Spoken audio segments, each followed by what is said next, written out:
Hi everyone. So last week by the end of this unit section, we talked about reading. One of the things you'll notice in Unit 2 is that, hey, the bullet point seems very similar. What gives? Well, as I mentioned, we're going to be taking the things we learned from Unit 1 and applying them to Unit 2. And so one of the things you might see that is similar is this idea of reading, becoming a better, more active reader. So in Unit 1, we talked about all of these great strategies that we can use to become a better, more active reader in general. And so you can take something like the Princeton University article and apply that to all your reading, right? Doesn't matter if you're reading a kid's book, which we're going to be doing, or if we're going to be doing something like Edgar Allan Poe. So that sort of strategies from week 1 can be applied to all different types of reading.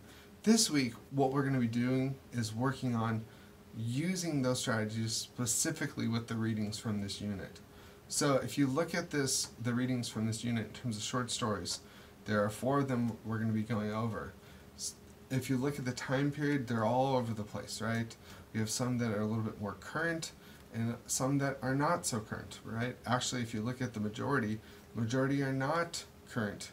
And so because of that, there might be kind of a language barrier where we might not be able to understand or get into those stories because of the way in which they're written and the time period in which they're written. So what I would do is really make sure to use things like the Princeton article to help you better connect to those. Because if you go into something like Edgar Allan Poe short story without really kind of a plan or a strategy, you might feel alienated from the language in the story itself, and that the reading strategies from Unit 1 will really help you kind of become more connected, more engaged.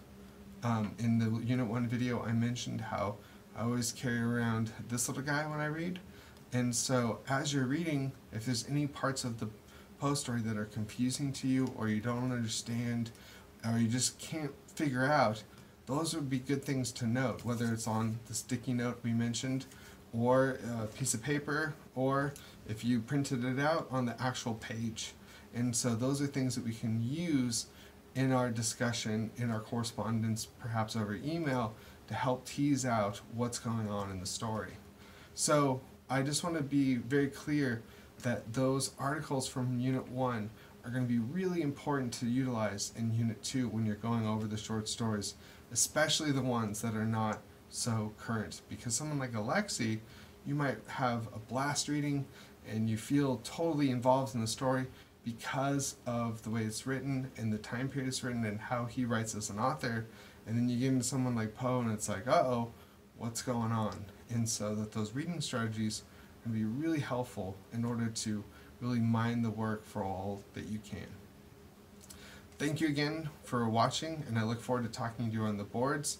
And as always, if you need to contact me, please do so through email, phone, carrier pigeon, whatever means is best for you. I'm here to serve you and help you as an instructor.